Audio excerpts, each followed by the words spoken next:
Welcome back to Nigeria at 56.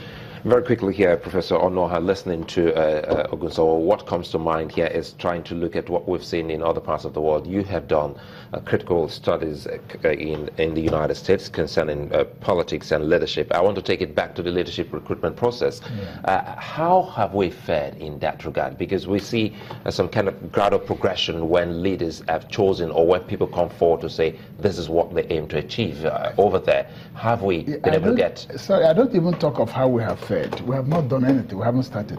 There is no, as far as I know, there is no organized way of sorting out our leadership. Either putting rules which you want to enforce. We've taken time close to them. I did say at the close of the other session that, as of now, over 70% of our leadership have no second address. They live by politics. Talk of censorship, there are things you can't say here. But they are not even good citizens. And they are our leaders. And the president is talking of corruption. How would you fight corruption with the crop of leadership we have now? Sympathy, but it's not likely to work out. So until there is measure, for instance, we must know your source of income before you come into politics. You put rules that will be enforced to ensure that those who don't have this value don't come in.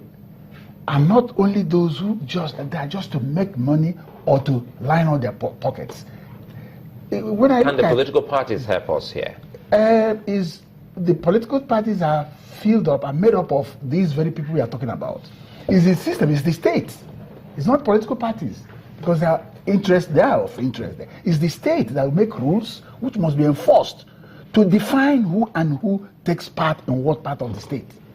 Here, informally, in the Southwest, we are here, there were people who couldn't come back to public office. They won't come in close. They will do whatever they want to do in their private lives. But once it's public office, sorry, they say they don't want you here, and you won't be there.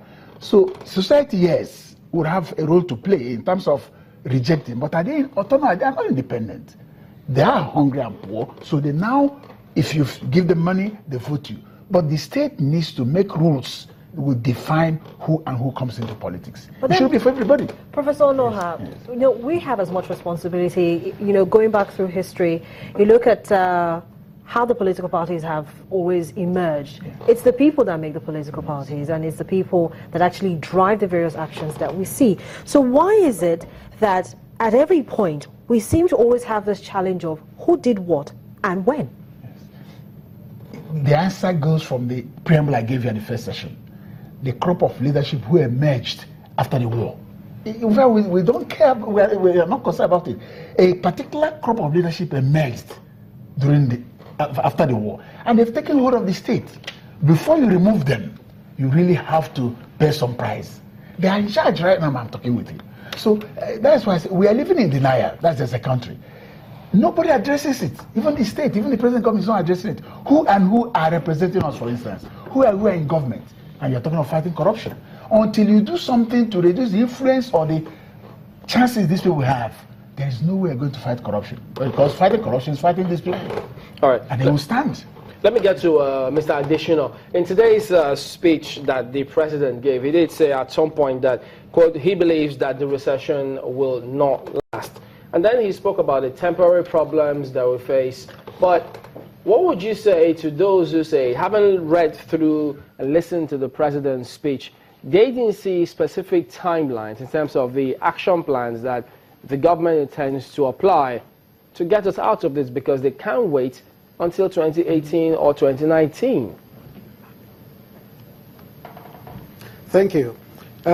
Before I address that directly, let me react to what Alhaji Yakasai said. He spoke about Prime Minister Tafawa Balewa having a vision to have rail lines and train running in many parts of the country. That was in the 60s. It was a vision. Now with what we are saying today, that vision is coming to reality. We see that rail has been activated in the country. The president in his broadcast this morning spoke about counterpart funding having already been paid to the Chinese, and rail lines are going to be built in different parts of the country. He also spoke about concession already granted to General Electric to build rail lines in certain parts of the country. So you see the vision that Alhaji Balewa had in the 60s is coming into reality now. He also spoke about electricity that the Prime Minister wanted to develop in the country then. Now, what is the state of electricity in the country today? We also heard it in the broadcast. This government inherited about 3,000 megawatts of electricity last year. As we speak, we have over 7,000 megawatts. As of February this year, we had 5,074 megawatts before the insurgency in the Niger Delta region started and they began to sabotage pipelines that carried gas. But we still have 7,000 megawatts. As of February, when it was announced that we had 5,074 megawatts, it was added that by December of 2016, we will have 7,000. But in October, we already have over 7,000 megawatts of electricity. That shows you that the vision of the 1960s is coming to reality now. I tell you that this government is working for the Nigerian people, and we will get there. Now, to your question directly, can you jog my memory, please? I was saying that in today's speech, when the president gave them, we didn't see any specific timelines to get us out of recession, which he says he believes will not last.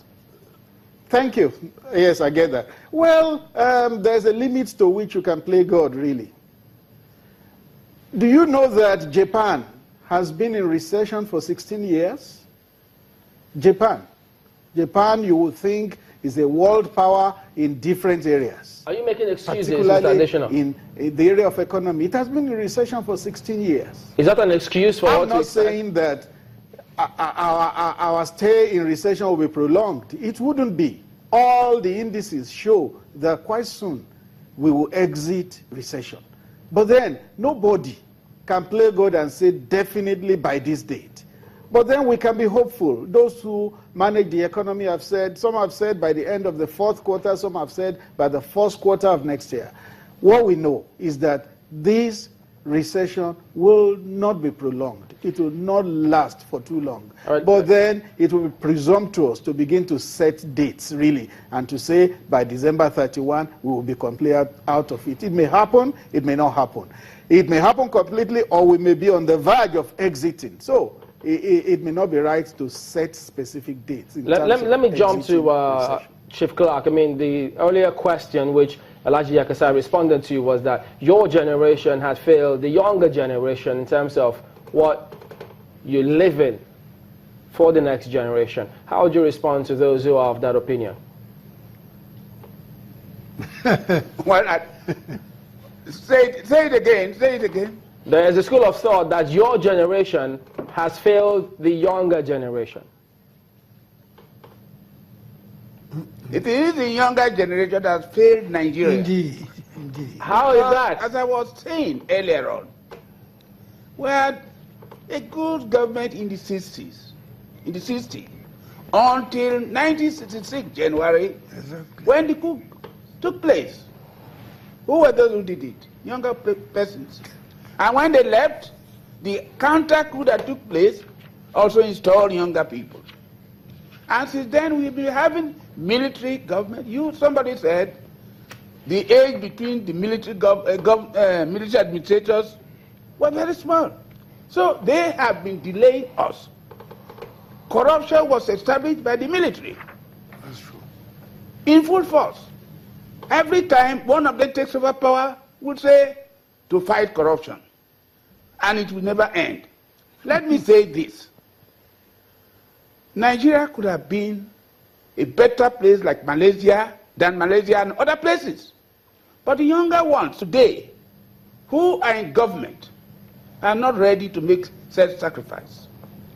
They are ready to steal money from Nigeria. Let me say this. All the governors of Nigeria today, they are young people. We are talking about recession. How many of them have shown the signs of recession in their government houses. All right, Chief Lark. I'm afraid that's the point where we'll have to anchor. We'll have to thank you, Chief Edwin Clark, who was appointed Federal Minister of Information in 1975. Thank you for coming on. Alhaji Tanko Yakasai, OFR, was also former Special Assistant to the President on National Assembly. And then we have Mr. Femi Additional, SA on Media and Publicity to the President. Gentlemen, thank you for coming on the program today. And then Professor Brown, Onua, Head, Department of Pole Science, University of Lagos. Thank you also for coming on today. Thank you very much. Thank you. We will be back in just a moment. Don't go away.